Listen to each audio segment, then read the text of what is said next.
बिहार के शिक्षा विभाग में एक बार फिर से हड़कंप मच गया है और आपको बताते चले कि बिहार में 7,221 शिक्षक लापता बताए जा रहे हैं। इनका रिकॉर्ड लापता बताया जा रहा है, गायब बताया जा रहा है। और इतना ही नहीं बल्कि बिहार के 11 जिलों को येलो जोन में बांट दिया गया है। और आखिर पूरा मामला क्या है, इस पर शिक्षा मंत्री का भी बयान आ गया है। और आखिर पूरी कहानी क्या है, हम इस 5 से 7 मिनट की रिपोर्ट में आपको बताने जा रहे हैं।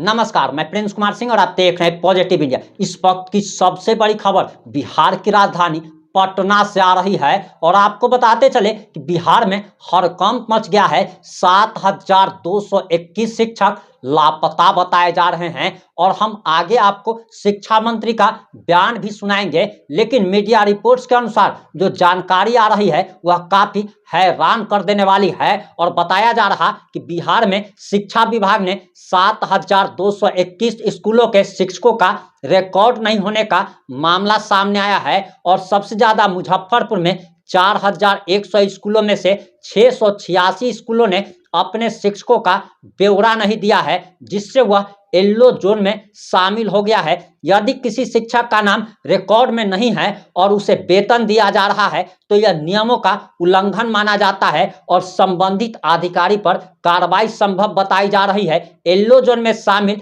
जिलों में पूर्वी चंपारण, खगड़िया, शिवहर, गोपालगंज, पटना, वैशाली, मधुबनी, बक्सर, सिवान, सीतामढ़ी और किशनगंज जिलों को शामिल किया गया है। और बताया जा रहा कि 7,221 शिक्षकों का रिकॉर्ड ही नहीं मिल पा रहा है। और इससे पहले आपको हम बताते चले कि हमने कल की रिपोर्ट में आपको बताया था कि बिहार के 3,55,000 नियोजित शिक्षकों में से 70,000 शिक्षकों की डिग्री फर्जी पाई गई है। और आखिर इन सारे मुद्दों पर शिक्षा मंत्री की भी प्रतिक्रिया सामने आ गई है। और आखिर शिक्षा मंत्री ने अपने बयान में क्या कहा है, जरा आप शिक्षा मंत्री का बयान सुनिए। जब ठंडे मौसम में जब क्रिसमस के और के समय की छुट्टियां होंगी उसी वक्त हम लोग इसको कार्यान्वित कर देंगे। स्कूलों में हमने भी भ्रमण के दौरान देखा कि हमारे दिव्यांग बच्चों की शिक्षा के लिए व्यवस्था ज़रूरी है। तो और इसलिए हम लोग ने करीब करीब तैयारी कर ली है कि कितने उसमें एक माननीय उच्चतम न्यायालय का भी एक आदेश है, तो इसको हम लोग अधियाचना शीघ्र मेरे ख्याल से चला गया होगा या भेज देंगे बीपीएससी को, ताकि जो हमारे दिव्यांग बच्चे हैं उनकी शिक्षा के लिए भी हम लोग व्यवस्था कर सकें। बच्चों को तो बस इतना ही करेंगे कि आपको और हमको जो बनना था बन गए। आगे जो बच्चों को और बच्चियों के भविष्य को और उनका भविष्य सुनहरा हो और हमारा सूबा तेज़ी से प्रोग्रेस करे, इसलिए कि उनको भी समझना चाहिए कि ये सेंचुरी जो है ये सेंचुरी ऑफ नॉलेज है, ज्ञान की सेंचुरी है। तो इसलिए बहुत ज़रूरी है कि अच्छी शिक्षा उन्हें दें, अच्छा इंसान बनाएं उन्हें, और ताकि वो आगे चल करके हिंदुस्तान के लिए और अपने सूबे बिहार के लिए काम करें। नहीं, देखिए आपने कहा कि चैलेंजेस बहुत हैं, चुनौतियाँ।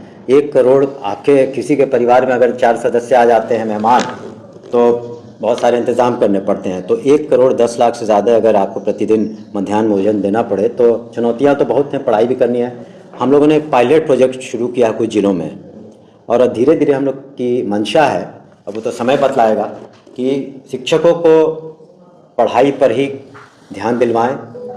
जो पदाधिकारी हैं वो अन्य कामों में लगे हैं, सुपरविजन में, इंस्पेक्शंस में या मध्याह्न भोजन की व्यवस्था में। तो कुछ पायलट प्रोजेक्ट हम लोगों ने शुरू किया मध्याह्न भोजन के तहत अन्य जिलों में। वो अगर उसके अच्छे परिणाम आते हैं तो आप इसमें बदलाव ज़रूर देखें। जहाँ पर ये प्लांट बनना है वहाँ पर 10 एकड़ की ज़मीन उसमें लग रही है, और 10 एकड़ की ज़मीन सबग्रिड पावर स्टेशन में भी उपयोग में लाई जा रही है। उसी से सटे करीब 5 एकड़ और ज़मीन है जो बियडा को वहाँ पर जिला प्रशासन ने भेजा है कि वो उसको अपने साथ ले लें। और इसी तरह से 32 एकड़ ज़मीन विजयपुर ब्लॉक में है। कुल मिलाकर 37 एकड़ का प्रस्ताव जिला प्रशासन के द्वारा बियडा को भेजा गया है। फिर बियडा की टीम आकर के अपना आकलन करेगी कि वो जगह उपयुक्त है या नहीं है, और उपयुक्त अगर जगह को पाया जाता है तो बियडा उसका अधिग्रहण करेगी और ये गैर मजरूवा लैंड है, इसलिए अधिग्रहण में कोई दिक्कत होगी नहीं। और फिर बाद में हम लोग कोशिश करेंगे कि जो फिजिबिलिटी स्टडीज़ होती हैं कि कौन सी इंडस्ट्री वहाँ पर उपयुक्त होगी और उस तरह से फिर बीएडा इसमें आगे की कार्रवाई करेगी। लेकिन एक ग्रामीण परिवेश में हम उम्मीद करते हैं कि आने वाले दिनों में एक उद्योग की स्थापना भी होगी और उस पूरे एरिया में, न सिर्फ उस एरिया में, क्योंकि सप्लाई चेन, मार्केटिंग, सारी चीज़ें जुड़ी रहती हैं उद्योग से, तो इसका बहुत फ़ायदा आर्थिक रूप से वहाँ के विकास में वहाँ के लोगों को होगा, गोपालगंज के लोगों को होगा।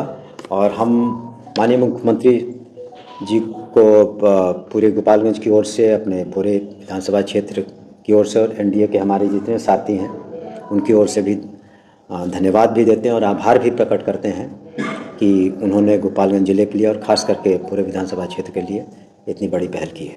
देखिए, जो शिक्षा का स्तर है, पहले से अगर आपको बता दें, कुछ आंकड़े इसमें पेश करना चाहेंगे, हम देना चाहेंगे। आज के दिन में जो हम लोग के सामने चुनौतियां हैं बहुत बड़ी हैं। 75,000 स्कूल हैं 1 कक्षा से 12वीं कक्षा तक। 1 करोड़ 80 लाख से ज़्यादा छात्र छात्राएं हैं।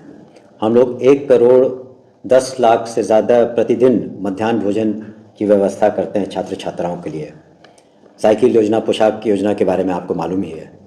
और माननीय मुख्यमंत्री जी ने और एनडीए सरकार ने बजट का बहुत बड़ा हिस्सा, आपको सुन के ताज्जुब होगा कि वो कितना बड़ा हिस्सा है, जबकि 2005 में कुल वार्षिक बजट करीब 25,000 करोड़ से ज़्यादा का था।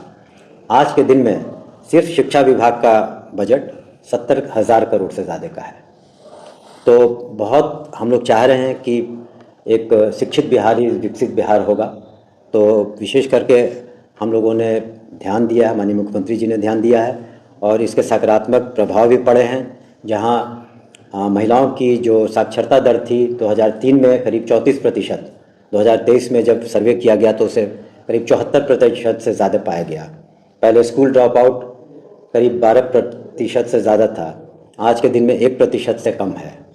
तो अब हम लोग का फोकस है कि किस तरह से क्वालिटी एजुकेशन दिया जाए, गुणात्मक सुधार सिलेबस इत्यादि में किए जाएं और जो पढ़ाई हो वो बिल्कुल स्टूडेंट सेंट्रिक हो।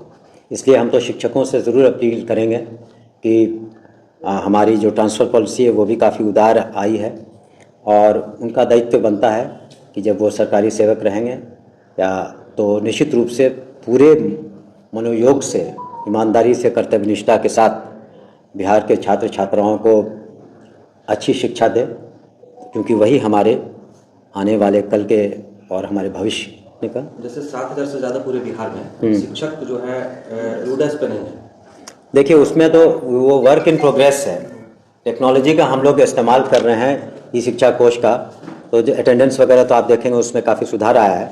लेकिन आप ये भी समझें कि हर शिक्षक कंप्यूटर लिटरेट नहीं है। एक धीरे धीरे सभी लोग टेक्नोलॉजी को रातों रात आप नहीं बदल सकते।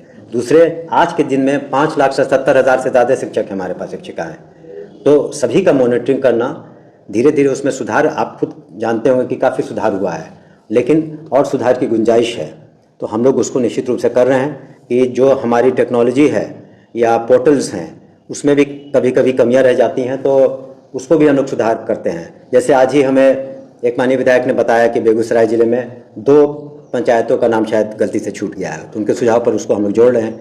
और ये भी बता दें, जो ट्रांसफ़र की शिक्षा नीति है उसमें ये जो ट्रांसफ़र पॉलिसी है उधार के अलावे हम लोगों ने डिस्ट्रिक्ट मैजिस्ट्रेट की अध्यक्षता में भी कमेटी बनाई है कि अगर इसके बावजूद भी कोई कमी रह गई है तो उसको वो लोग अप्लाई कर सकते हैं, या कमिश्नर के जो डिविजनल कमिश्नर्स उनके भी अध्यक्षता में, सेक्रेटरी एजुकेशन के अध्यक्षता में भी कमेटियां हैं जो इन सब मामलों को भी समय समय पर देखेंगे कि अगर कहीं भी कोई कमी रह गई हो या त्रुटि रह गई हो या अनजाने में कोई ऐसी बात हो तो उसका